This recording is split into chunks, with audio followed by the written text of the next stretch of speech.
¿Qué tal, hermanos? ¿Cómo están ustedes? Qué placer es volver a juntarnos, a estar presentes delante del Señor para leer su palabra, meditar en ella y de esta manera satisfacer nuestros deseos de estar junto al Señor y también los del Señor. Yo quisiera en este día tan agradable leer una porción de la palabra, pero para que te vayas ubicando voy a hacer una pequeña introducción. Vamos a leer en el capítulo 6 del Evangelio de Juan. Podés ir preparándolo, pero yo te quiero hacer una pequeña introducción para que, digamos, de alguna manera podamos ubicarnos geográficamente y cronológicamente en el tiempo y entender un poco mejor lo que el Señor quería estar. El tema de hoy es Jesús conmigo, andando en la tempestad. Jesús conmigo. ¿Qué quiere decir? Que hay tres alternativas. Jesús conmigo en todo momento. No estoy con Jesús o Jesús no está conmigo. Y la otra alternativa es que podés estarlo. Seas creyente o no seas creyente. La palabra de Dios habla para todos. Vos podés ser creyente, pero en algún momento de tu vida las tormentas, que es el tema de este pasaje que vamos a leer del capítulo 6, las tormentas te pueden modificar y sobrepasar en la estructura espiritual y de allí poder tener alguna dificultad, porque las tormentas de la vida nos llegan a todos. El Señor mismo lo dijo, le pidió al Padre: no pido que los retires de este mundo, que los saques del mundo, sino que lo guardes del mal. Así que lo que te quiero decir, antes de entrar perfectamente en la Escritura, es que el Señor Jesús había mandado a los discípulos de a dos a predicar y a enseñar, y le dio mucha potestad y poder sobre todas las cosas que había en ese momento, enfermedades, demonios y demás. Al regreso, el Señor Jesús estaba con ellos y sucedió un hecho bastante molesto y desagradable. Juan el Bautista fue muerto por Herodes. Y esto le informaron al Señor. Y el Señor, por supuesto que se entristeció como una persona humana, como alguien que tenía sentimientos humanos. Se entristeció, entonces le dijo a sus discípulos: bueno, acompáñenme, vamos a ir a un lugar desierto y apartado de acá, para que ustedes descansen de esa tarea que hicieron. Y seguramente él también necesitaba tener paz y tranquilidad. Pero el Señor estaba acostumbrado a juntar a muchas personas, era como un imán. Él, cuando se ponía a hablar, atraía a las personas. Él se ponía a hablar y la gente quedaba exalta, porque enseñaba de alguna manera tan profunda que la gente le creía. Además, también, cuando había algún enfermo, sanaba a los enfermos. Y en esta oportunidad que ellos estaban descansando en un lugar desierto, la gente lo vio ir y se corrió esa bolilla, esa palabra, que el Señor está en tal lugar. Y dice la Escritura que desde las ciudades vecinas salían las personas a ir al lugar donde estaba Jesús. De pronto el Señor Jesús levanta su vista y se encuentra con una multitud que lo rodeaba, y al decir de lo que viene después, había 5.000 varones, o sea, mucho más. Mateo dice, sin contar mujeres y niños. Así que había muchas personas que habían venido a los pies del Señor a escuchar sus palabras. Y en esta circunstancia se hizo un poco de noche, empezó a anochecer, y realmente el Señor, con su bondad y misericordia, pero aparte con su capacidad de ver el futuro, le dijo a sus discípulos: preparen algo para darle de comer. Los discípulos le decían: no, pero mira, que vayan acá a los pueblos de donde vinieron y bueno, que ellos se preparen su comida. El Señor le dice: no, prepárenle ustedes. Y allí viene el problema de la multiplicación de los panes y de los peces, que no es el tema de hoy. Pero el Señor, con 5 panes y 2 peces, le dio a comer a toda esa gran multitud, te repito, más de 5.000 personas. Y sobró también. Así que ese milagro extraordinario que Él mostró el poder y la potencia de quien era, eso sirvió también para que algunas personas de ese grupo de personas que estaban junto al Señor, influyentes en los estratos eclesiásticos de los judíos, dijeran: este es el profeta que había anunciado la antigüedad. Hicieron una referencia al libro de Deuteronomio que decía que iba a venir un profeta en el futuro. Entonces estas personas, siempre pensando políticamente ser liberados del Imperio Romano, querían hacerlo rey al Señor Jesús para que los libere de la esclavitud, que en ese entonces solamente era una esclavitud económica, un tributo, un impuesto. Los romanos ejercían sobre ese pueblo. Ellos querían hacerlo rey. El Señor entonces, y acá comenzamos a leer Juan capítulo 6, versículo 15. Ellos querían hacerlo rey. Entonces el Señor Jesús dice: pero entendiendo Jesús que iban a venir para apoderarse de él y hacerlo rey, volvió a retirarse al monte él solo. Al anochecer descendieron sus discípulos al mar, y entrando en una barca iban cruzando el mar hacia Capernaum, el otro lado del mar. De una orilla fueron hasta la otra orilla. Y Jesús no había venido a ellos. Entonces el versículo 18 dice: y se levantaba el mar con un gran viento que soplaba. Cuando habían remado como 25 o 30 estadios, que casi que estaban en el medio del mar de Galilea, vinieron a Jesús que andaba sobre el mar, y se acercaba la barca, y tuvieron miedo. Mas él les dijo: yo soy, no temáis. Yo soy, no temáis.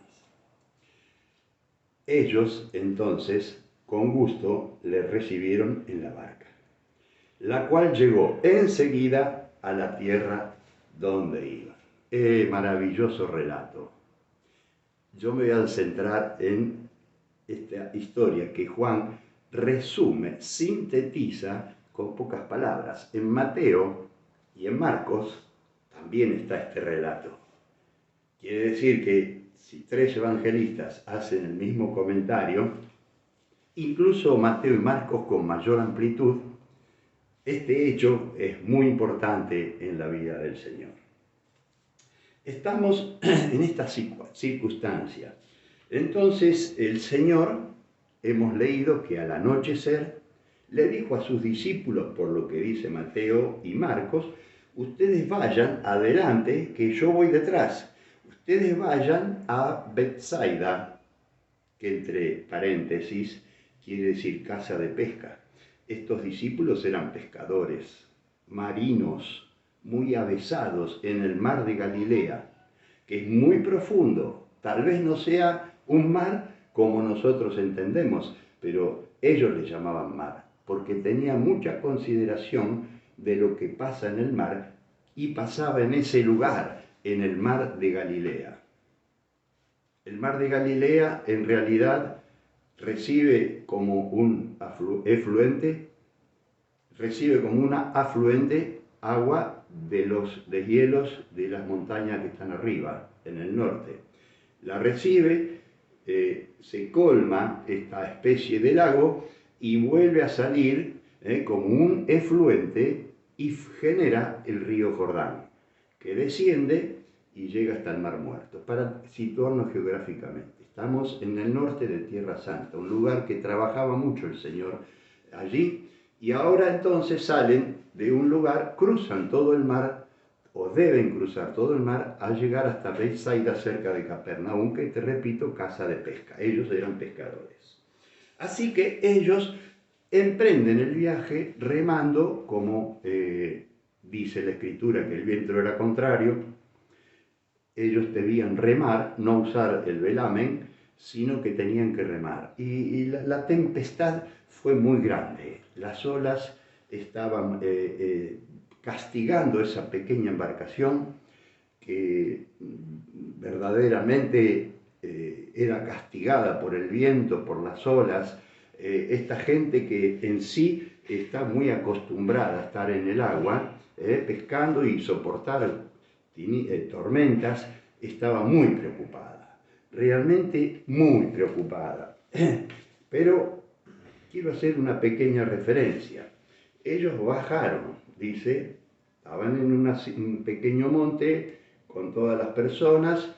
Después que le dieron de comer, el Señor se quedó despidiéndolos y ellos bajaron al mar.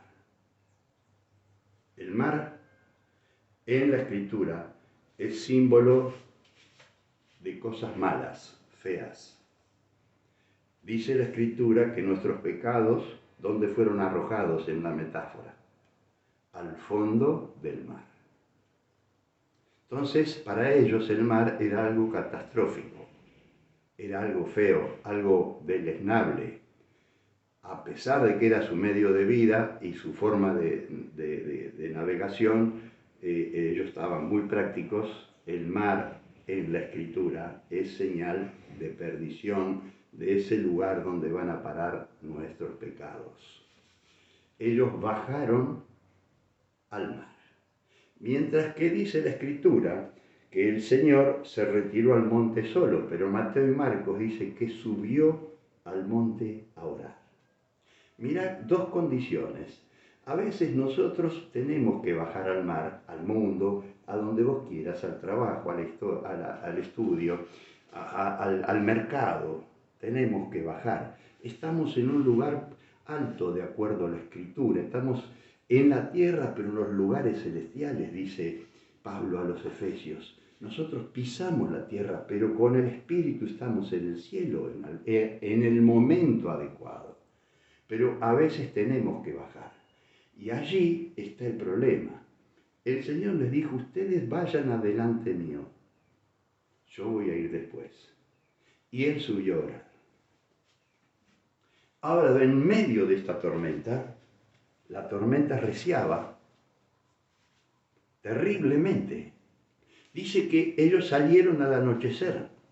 La noche, en ese entonces, se medía por vigilias, de 3 horas cada vigilia. Ellos salieron a las 18 horas aproximadamente, a las 6 de la tarde, que era la primera vigilia. Mateo y Marcos dicen que en la tercera vigilia, o sea, ya estaban llegando casi a las 6 de la mañana, que era el fin de la noche. Entre las 3 de la mañana y las 6 de la mañana suceden estos hechos en medio del mar de Galilea. Estuvieron remando casi 9 horas o más en contra del viento, en contra de las olas. No podían, estaban fatigados. No estaba el Señor con ellos. Y ellos tuvieron temor. Imagínense, de noche, sin luz, todo oscuro, en medio del mar, las olas que golpeaban, salpicaban, mojaban, el frío de la noche. Y ellos estaban sin Jesús. Aparentemente estaban sin Jesús.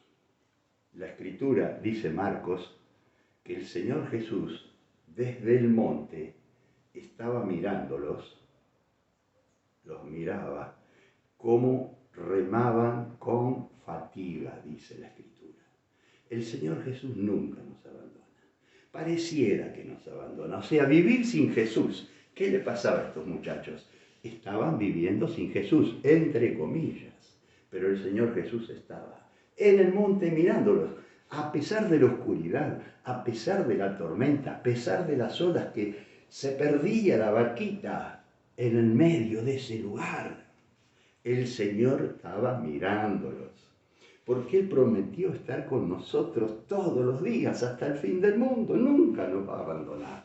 Pero uno pareciera que está sin Jesús. ¿Qué hiciste, Jesús, en esta pandemia?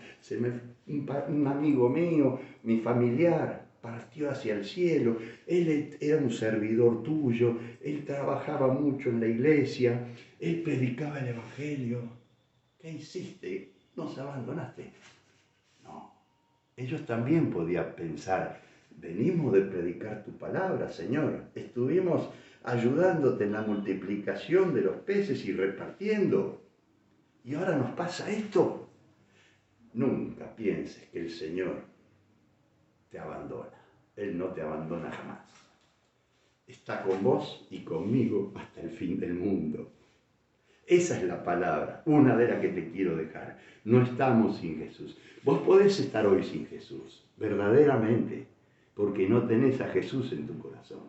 Eso es grave, porque estás sin Jesús.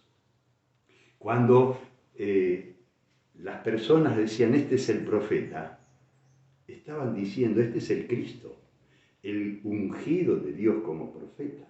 Por eso desde ahora yo te voy a decir, el Señor Jesucristo. Tal vez no entiendas, el Señor es porque es mi Señor, Jesús es porque es Salvador y Cristo es porque es el ungido de Dios para estas funciones. Mi Señor Jesucristo, yo estoy con Jesucristo en mi corazón. Si tú no estás hoy, decirle al Señor, quiero que entres a mi vida, perdona mis pecados. Yo sé que sos santo, no podés vivir en un cuerpo pecador, perdona mi pecado.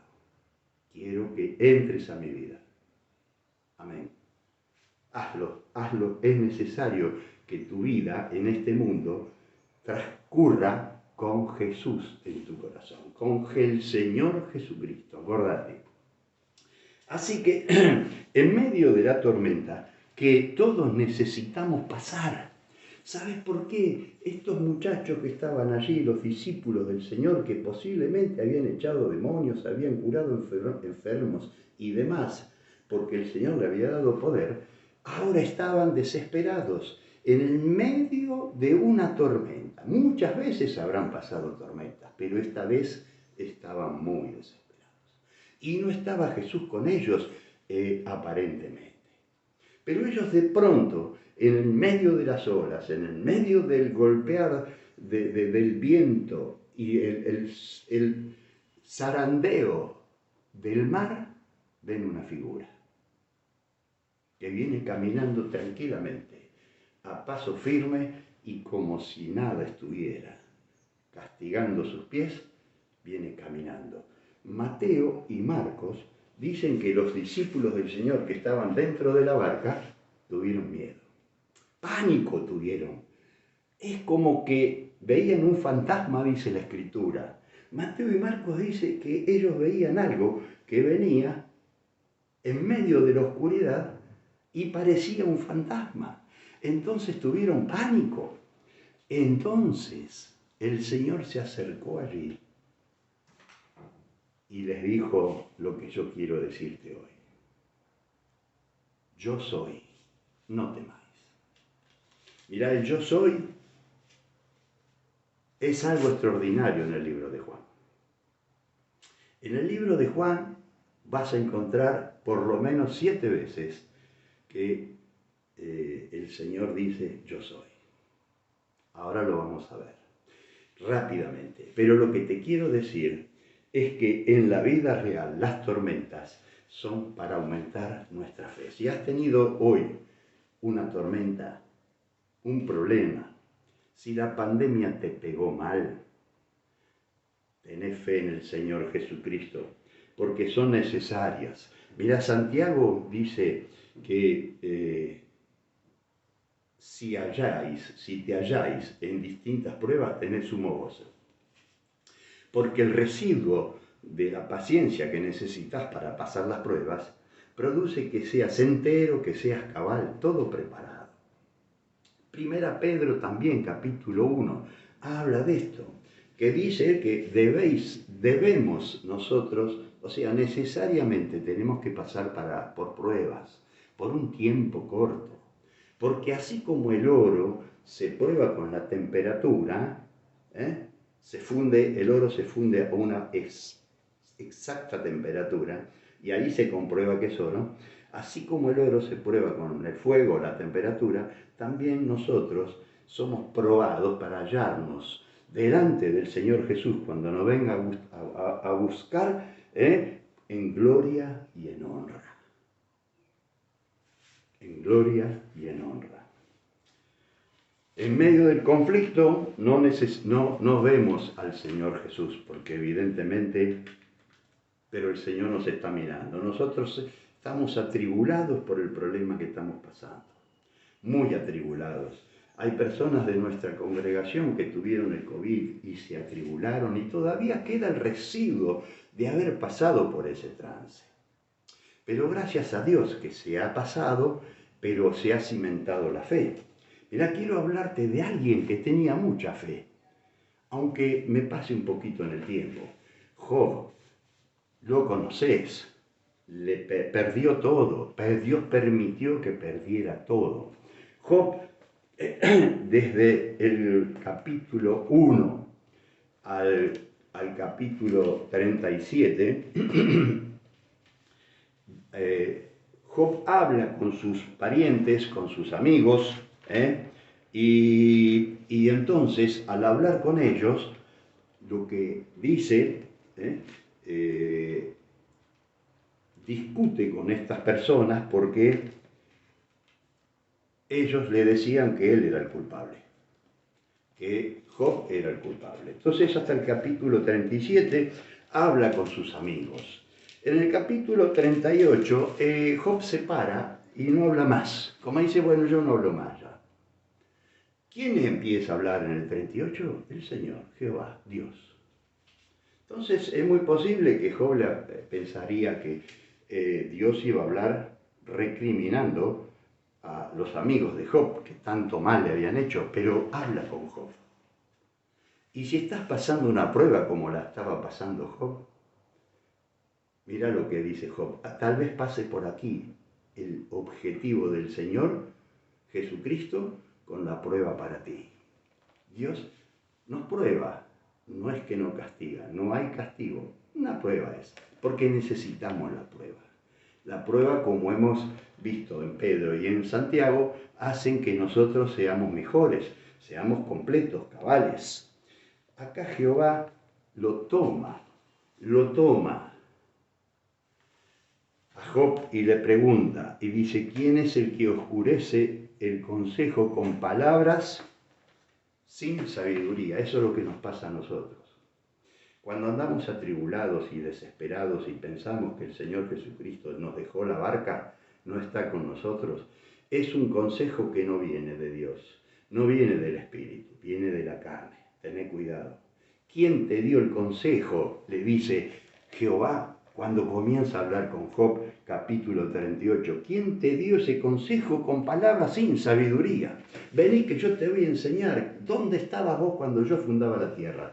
Lo toma a Job de la mano y le hace un paseo por toda la creación. Pero lo más lindo que quiero explicarte, que lo agarra de la mano, después que lo paseó por la tierra y explicándole muchas cosas, lo agarra de la mano y se lo lleva al cielo, al cosmos. Y le dice, ¿podrás tú atar los lazos de las Pléyades? ¿Sabés qué son las Pléyades? Son 7 estrellas, una galaxia que está en el cielo, nocturno. De día están, pero no lo vemos.